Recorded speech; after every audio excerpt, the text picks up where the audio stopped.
So I realize I'm getting in between you and drinks, and that's always a very bad position to be in. But even every opening has an ending, or as the Germans say, alles hat ein Ende, nur der Wurst hat zwei. For me, you're going to get only one ending, and but I have to open my ending too. And that I'd like to do with thanking Lauren for an amazing job as host, with humor and experience, expertise, and give her a big hand of applause. And I love your dress. I love your dress, by the way. So this is a time where I feel this great urge to thank people, because so many people have made this, have worked to make this possible.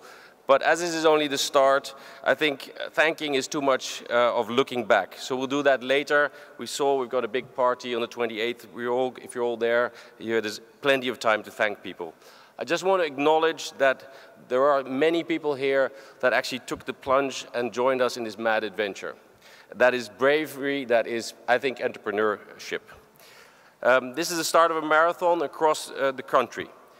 Together, all these events will reflect the founder's journey, from kids coding and experimenting to ideation, valorization, matchmaking, funding, and scaling.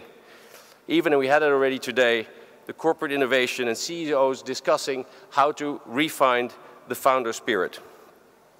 And all that across a wide array of economic sectors. These 30 events grew bottom up, driven by the same basic objectives: to deliver meaningful connection for startups, to connect nationally, and to grow internationally. In this organized chaos, we should realize that Startup Fest Europe is merely one little step to further strengthening the ecosystem and opening it up more to international collaboration. I'd like to say here that there's nothing grand in remaining small. If Startup Fest Europe has demonstrated anything, it shows that it pays off to think big. And I'd like to read a quote from Marianne Williamson. This was attributed to Nelson Mandela, but that was an internet spoof. But still, it's a good quote. "Your playing small doesn't serve the world. There's nothing enlightening about shrinking so that other people don't feel insecure around you. We are all meant to shine as children do." So if our ancestors would have been restrained by the national borders, then we would have never become the exporting country with large international enterprises that the Netherlands is today. So this is physically the west coast of Europe, so we should deliver on this proposition. We should not be navel-gazing at our regional differences, but pull together and reach out to the rest of Europe and the world. The next Airbnb, Uber, Apple can come from everywhere and anywhere. Why not from Europe? Why not from the Netherlands? Like our scale-up partners, Elastic, Booking, Katawiki, Adyen, TomTom.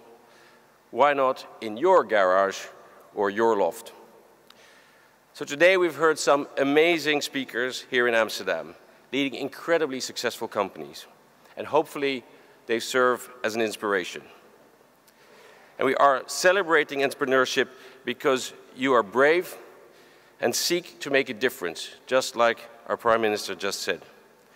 Because starting a business is hard work where many fail. Because entrepreneurs and transformative innovations are crucial to our economy and our future employment.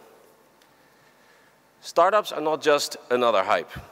And I would claim that the vitality of an economy can be judged by the number of entrepreneurs and businesses it produces, as well as their ability to scale. Therefore, Startup Fest Europe is intended to cheer you on and acknowledge your efforts and to provide access to funding, clients, and talent. Thank you all very much for being here. I'm looking forward to meeting you at many of the incredible events that are taking place in the program of Startup Fest Europe and others like the Next Web that's also taking place within this week. In any case, I look forward to see you on the dance floor with Watson and other DJs in Rotterdam in 4 days' time.